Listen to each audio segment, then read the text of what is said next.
जब मैं लगभग 10 साल का था तो मेरी फैमिली और मैंने वेस्ट पाल्म बीच, फ्लोरिडा छोड़कर डेनवर, कोलोराडो के एक सबर्बन एरिया में शिफ्ट किया। हम ये शिफ्ट काफ़ी समय से प्लान कर रहे थे और फाइनली तब हुआ जब फ्लोरिडा में रहना इतना महंगा हो गया कि रहना मुश्किल लगने लगा। मेरे पेरेंट्स को कोलोराडो इसलिए पसंद था क्योंकि ज़्यादातर हमारी फैमिली वहाँ रहती थी और उन्होंने मेरे लिए एक बहुत ही अच्छा स्कूल ढूंढ लिया था जिसका रेप्यूटेशन और रेटिंग्स सब फर्स्ट क्लास थे। स्कूल का नाम नहीं बताऊंगा, पर समझ लो कि वो एक नया और मॉडर्न स्कूल था। नया घर स्कूल से सिर्फ 5 मील दूर था, तो मैं बिना किसी ट्रांसपोर्टेशन के चलकर आसानी से जा सकता था। मुझे ये नया स्कूल मेरे पुराने स्कूल से कई गुना बेहतर लगा। स्टूडेंट्स ज़्यादा फ्रेंडली थे, टीचर्स सपोर्टिव थे और नए दोस्त बनाना बिल्कुल भी मुश्किल नहीं था। एक टीचर थे जिन्हें हम मिस्टर स्मिथ कहेंगे, जो मेरे मैथ टीचर थे। मुझे मैथ्स पसंद नहीं था और ऑनेस्टली कौन पसंद करता है, पर मिस्टर स्मिथ के पढ़ाने का तरीका ऐसा था कि उन्होंने मैथ्स को फन बना दिया। वो किसी भी स्टूडेंट की मदद करने के लिए हमेशा तैयार रहते, चाहे उनसे एक सवाल 10 बार पूछा जाए। स्कूल के सभी टीचर्स में से वो मेरे फेवरेट बन गए थे, पर काश मुझे पता होता कि एक दिन सब कुछ बदल जाएगा और एक हमेशा के लिए याद रहने वाला दिन मेरी जिंदगी का हिस्सा बन जाएगा। उस दिन की शुरुआत बिल्कुल आम दिनों की तरह हुई थी।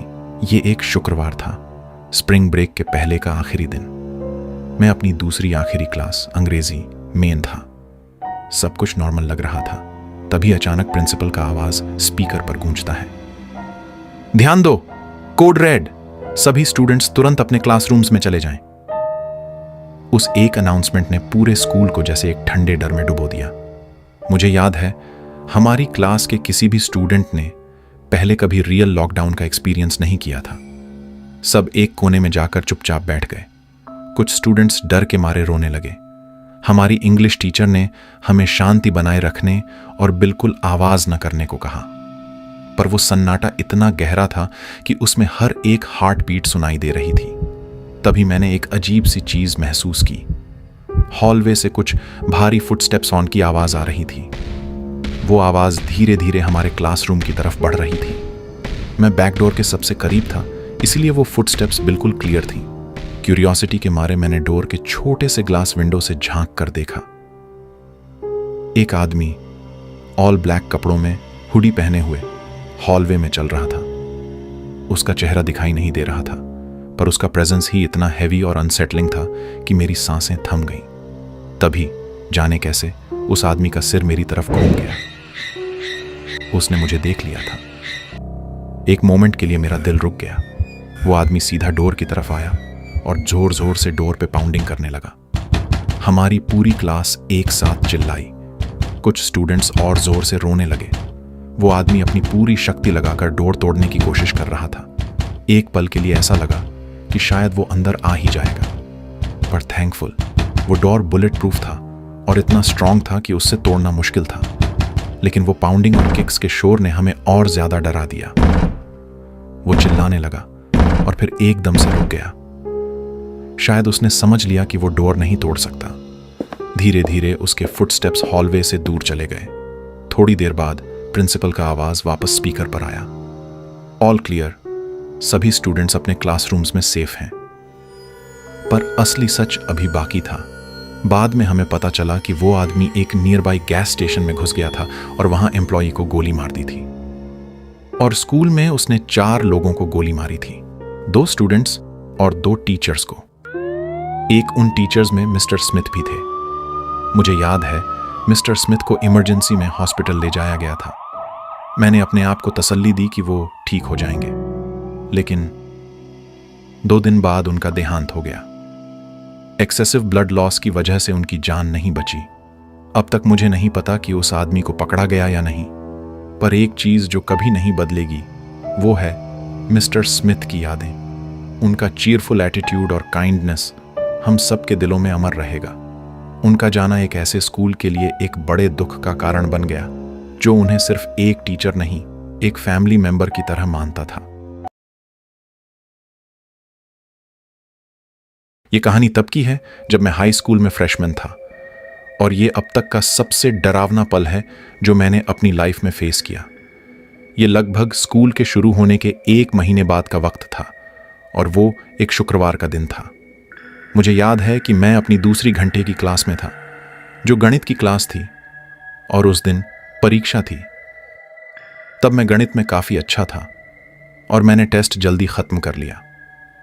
मुझे टेस्ट के बाद अच्छा लग रहा था और मैंने देखा कि क्लास ख़त्म होने में अभी 30 मिनट बचे हैं। मैंने अपनी टीचर से पूछा कि क्या मैं अपनी मैथ की चीज़ें लॉकर में रखने जा सकता हूँ। उन्होंने हाँ कहा और मैं क्लास के बाहर चला गया। मुझे पता था कि बाकी पीरियड में कुछ ख़ास नहीं होने वाला था, इसलिए मैंने सोचा कि मैं लॉकर तक जाने और वापस आने में अपना टाइम लूँगा। मैं धीरे धीरे चल के अपने लॉकर तक गया, जो स्कूल के दूसरे एंड में था। हॉलवेज पूरी तरह से खाली और बिल्कुल शांत थे। जब मैं अपने लॉकर के पास पहुंचा, मैंने अपनी बुक्स वापस रखी और एक च्यूइंग गम निकाला। फिर मैं वापस क्लासरूम की तरफ चलने लगा। हमारे स्कूल में 2 फ्लोर्स थे और मुझे याद है कि मेरे एक बेस्ट फ्रेंड का क्लास फ्रेशमैन लॉकर्स के ऊपर था। मैं ऊपर गया ताकि हॉलवे से उसे वेव कर सकूं, लेकिन जब मैं उसके क्लासरूम के पास पहुंचा तो डोर बंद था और लाइट्स ऑफ थी। मैंने सोचा कि शायद उनकी क्लास किसी कंप्यूटर लैब में होगी। जब मैं हॉलवे में आगे चला तो मैंने देखा कि सारे क्लासरूम्स के डोर्स बंद थे और लाइट्स भी ऑफ थीं। तब मुझे समझ आया कि शायद लॉकडाउन ड्रिल चल रही है। हमारे स्कूल में यूजुअली फायर ड्रिल्स और लॉकडाउन ड्रिल्स स्कूल के शुरू होने के कुछ ही दिनों में होती थीं। मुझे पता था कि लॉकडाउन ड्रिल के टाइम मुझे हॉलवेज में नहीं होना चाहिए, इसलिए मैं वापस अपनी मैथ क्लास की तरफ चलने लगा। जब मैं नीचे स्टेयर्स तक पहुंचा तो मैंने किसी के फुटस्टेप्स की आवाज़ सुनी। मुझे डर लगा कि शायद मुझे ट्रबल हो सकती है, इसलिए मैं स्टेयर्स के नीचे छुप गया। स्टेयर्स के नीचे एक छोटी सी जगह थी जो ओपन तो थी, लेकिन हॉल्स से देखना मुश्किल था। मैंने देखा कि एक टीचर हॉलवे में चल रहे थे। वो काफ़ी तेज़ चल रहे थे और उनके फेस पर कंसर्न था। मुझे लगा कि शायद वो हॉलवेज में स्टूडेंट्स को ढूंढ रहे हैं, लेकिन जो चीज़ मुझे ज़्यादा टेंशन दे रही थी वो ये थी कि वो टीचर स्टेयर्स के ऊपर भाग कर चले गए। तब मुझे लगा कि शायद ये लॉकडाउन ड्रिल नहीं है।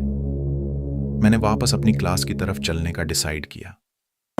जब मैं सॉफ्टमोर लॉकर कॉमन्स के पास पहुंचा, जो मैथ हॉल के सामने थे, तो मैंने देखा कि एक आदमी वहां खड़ा था। वो अपनी बैक मेरी तरफ करके लॉकर के सामने खड़ा था, लगभग 100 फीट दूर।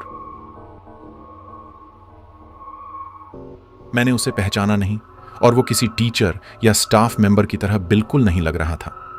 उसके लंबे बाल थे, गंदे जीन्स और ब्लैक हुडी पहनी थी। वो एक लॉकर को देख रहा था।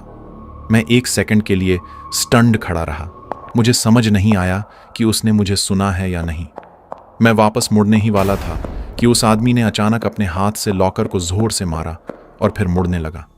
मुझे शॉक लगा और मैं तुरंत लॉकर्स की एक रो के पीछे छुप गया। वो आदमी मेरे तरफ चलने लगा।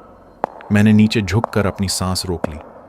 मेरा दिल इतनी जोर से धड़क रहा था कि मैं उसे कंट्रोल नहीं कर पा रहा था। मैंने सुना कि उसके फुटस्टेप्स करीब आ रहे हैं। वो लत्सूका खोल रहा था और लगभग 2 रोज दूर था। मुझे लगा कि अगर मैं यहीं रुका तो वो मुझे ढूंढ लेगा। मैंने डिसाइड किया कि मैं यहां से भागूंगा। मैंने उसके दूर होने का वेट किया, लेकिन अचानक सब कुछ शांत हो गया। वो सन्नाटा एक इटर्निटी जैसा लग रहा था। फिर मुझे उसके फुटस्टेप्स फिर से सुनाई दिए, जो मेरे और करीब आ रहे थे। मैं और नहीं सह सकता था, इसलिए मैं लॉकर्स के पीछे से निकलकर भाग गया। मैं वही रास्ता लेते हुए भागा जहां से आया था और लेफ्ट लिया, जो सीधा फ्रंट डोर्स की तरफ जाता था। मुझे पीछे फुटस्टेप्स की जोर से आवाज सुनाई दी। वो आदमी मेरे पीछे भाग रहा था और वो मुझे लगभग 20 फीट दूर लग रहा था। मैंने अपनी पूरी स्पीड लगाई और बिना पीछे देखे भागता रहा। जब मैं लंच रूम के स्टेप्स और फ्रंट डोर्स के पास पहुंचा तो मैंने देखा कि एक पुलिस कार बाहर खड़ी थी। एक ऑफिसर ने मुझे देखा और अंदर आया। उसने मुझे पकड़ा और एक और ऑफिसर उस आदमी के पीछे भाग गया। वो आदमी रुक गया और उल्टा भागने लगा, लेकिन दूर नहीं जा पाया और पुलिस ने उसे पकड़ लिया। उस दिन मुझे काफ़ी सवालों के जवाब देने पड़े, लेकिन उसके बाद सब स्टूडेंट्स को स्कूल से अर्ली छुट्टी मिल गई।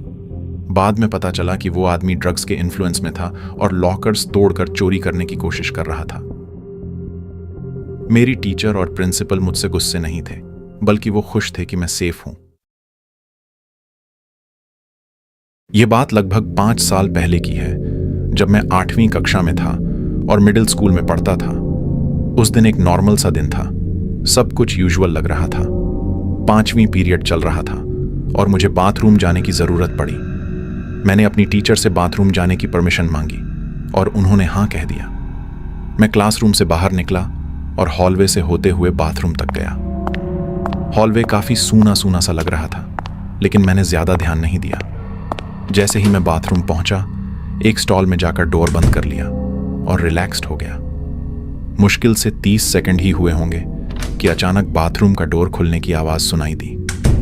मैंने पहले सोचा शायद कोई और स्टूडेंट होगा। मैं चुप रहा, लेकिन कुछ अजीब लगा। मुझे किसी के चलने की आवाज़ सुनाई दी जो बूट्स की तरह लग रही थी। ये बात मुझे थोड़ी अलग लगी क्योंकि हमारे स्कूल में ज़्यादा लोग बूट्स नहीं पहनते थे और वह आवाज़ भी एकदम धीरे धीरे आ रही थी, जैसे कोई जानबूझकर अपना प्रेजेंस छुपा रहा हो। वह शख्स कोई स्टॉल यूज़ नहीं कर रहा था, बस बाथरूम के डोर के पास खड़ा था। उसकी छोटी छोटी हरकतें मुझे और ज़्यादा अनईजी कर रही थीं। मैंने क्यूरियोसिटी के चक्कर में अपने स्टॉल के नीचे झांक कर देखा और यह देखकर मेरी सांस रुक गई। वहाँ एक फुली ग्रोन आदमी खड़ा था। उसका पूरा अटेंशन मेरे स्टॉल की तरफ था।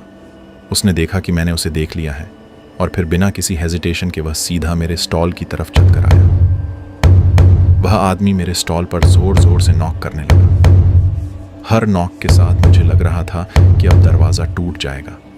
मैं एक कोने में खड़ा हो गया और अपने दोस्तों की शक्ल याद करने लगा। वह नॉक लगातार चल रहा था, जैसे वह आदमी मुझे अंदर से खींच कर ले जाना चाहता हो। फिर अचानक वह नॉक रुक गया। मुझे लगा शायद वह चला गया। मैंने स्टॉल के नीचे से देखा, लेकिन कुछ दिख नहीं रहा था। बाथरूम में एक अजीब सी खामोशी थी जो और ज़्यादा डरावनी लग रही थी।